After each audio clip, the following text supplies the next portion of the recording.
You were born on October 28, 1955 in Seattle, in a Wolof family. Your father was a lawyer and your mother was a school teacher. Your full name is William Henry Gates III, but while preparing this event, we found out that everyone at Microsoft simply calls you Bill.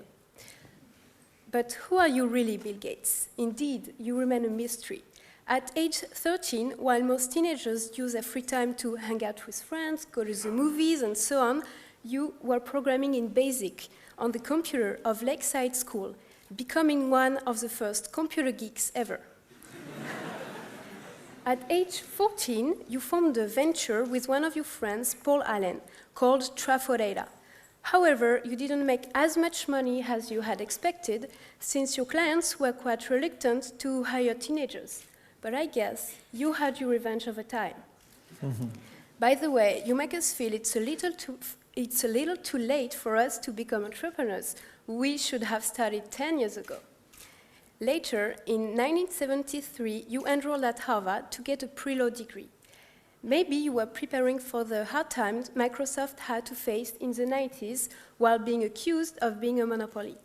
Anyway, you never got your degree as you left university before finishing, having met Steve Ballmer, with whom you developed Microsoft.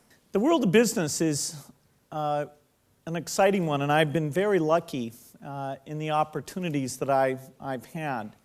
In fact, playing with computers was a hobby of mine, and when I was very young, I didn't think that hobby would turn into my life's work. And I thought maybe I'd be a mathematician or an economist. I wasn't quite sure. I took a lot of business magazines, Fortune magazine when I was young, and I was always reading about business people and what they did. And it seemed kind of interesting to me.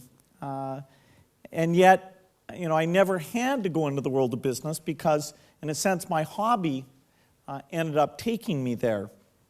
I remember being at Harvard and thinking the computer classes were very easy, and so I would take the hardest math classes, and the math people would always say to me, but you don't need to do math, you're good at computers. And so I thought, well, maybe there is something to that.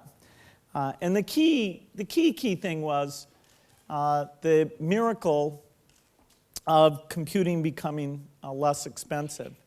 In fact, I was fairly young when my friend Paul Allen explained to me this concept of exponential improvement in the power of the chip. And as we talked about that, we realized that would cause something very radical. And it still, to this day, surprises me that none of the existing companies in the computer business could see that change, could see the move from the computer that was a big, expensive machine, sold in fairly low volume. A very popular machine would have 1,000 or 10,000 units sold of it, to an industry that was much more about the individual and empowering the individual, which is a complete reversal of what the image of a computer was. Back in the 60s and 70s, people thought of the computer as a scary thing that would keep track of databases for the government or send you a bill that was somehow wrong and you'd never get it straightened out.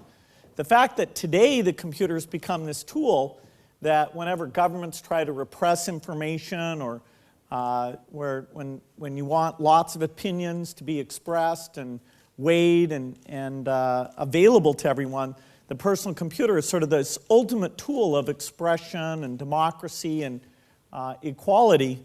That's very, very different than how people thought about computers at that time.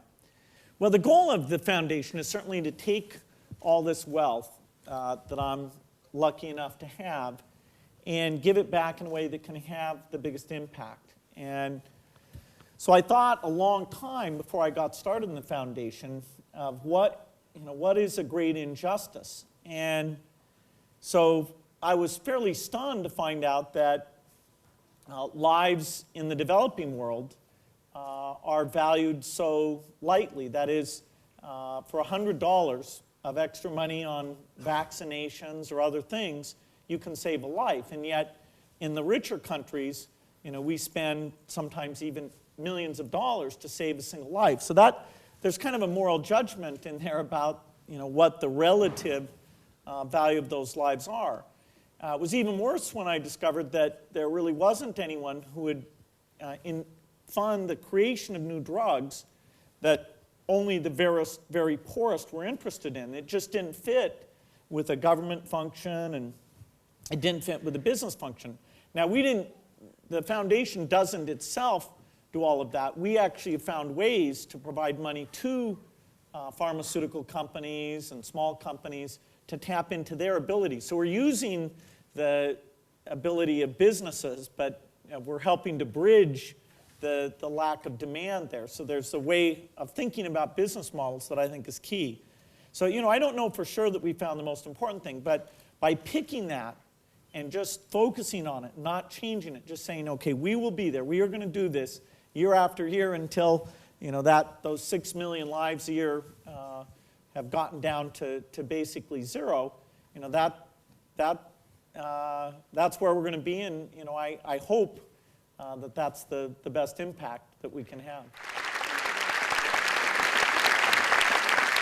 Just as a reminder, it's my pleasure to welcome you in the community of the alums of HEC. You're graduate from HEC, and that's a very efficient. Thank you. Thank you very much. That's great. Fantastic. Thank you.